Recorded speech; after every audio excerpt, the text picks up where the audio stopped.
Hi friends! ఈ ఏడాది వృశ్చిక రాశి వారికి ఆదాయం 12, వ్యయం 14, రాజ్యపూజ్యం 5, అవమానం 2. ఈ ఏడాది ఆర్థికంగా శక్తివంతమైన కాలం. పెట్టుబడుల విషయంలో ధైర్యంగా నిర్ణయాలు తీసుకుంటే మంచి ఫలితాలు వస్తాయి. ముఖ్యంగా జూన్, డిసెంబర్ మధ్య సేల్లు, స్థిరాస్తులు లాభదాయకత, ఆకస్మిక ధనలాభ సూచనలున్నాయి.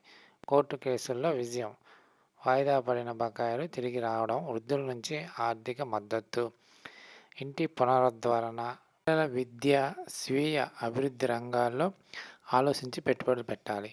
వృత్తిపరంగా ఎదుగుదల కనిపిస్తుంది.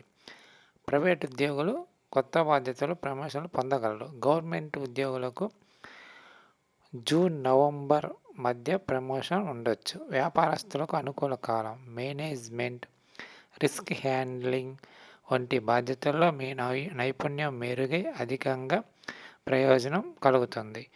కన్సల్టింగ్ సేవా రంగాల్లో ఉన్నవారికి విదేశీ కస్టమర్లతో పనిచేసే అవకాశాలు లభిస్తాయి.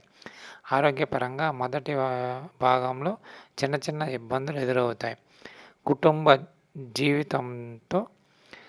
కుటుంబ జీవితంలో శాంతి, సమతుల్యత ఉంటుంది.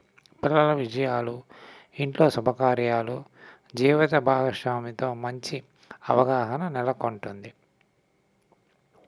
సోదరుల మధ్య వివాదాలు పరిష్కారం. ప్రేమతో ఉన్నవారికి సంబంధంలో స్పష్టత లభిస్తుంది. పిల్లల ఆరోగ్యంపై శ్రద్ధ అవసరం. ఆస్పత్రి ఖర్చులు ఉండొచ్చు. వృత్తిరీత్యా విదేశీ ప్రయాణాలు, ఆధ్యాత్మిక మార్గం వైపు ఆకర్షణ. Okay friends, please subscribe my channel. Thank you all.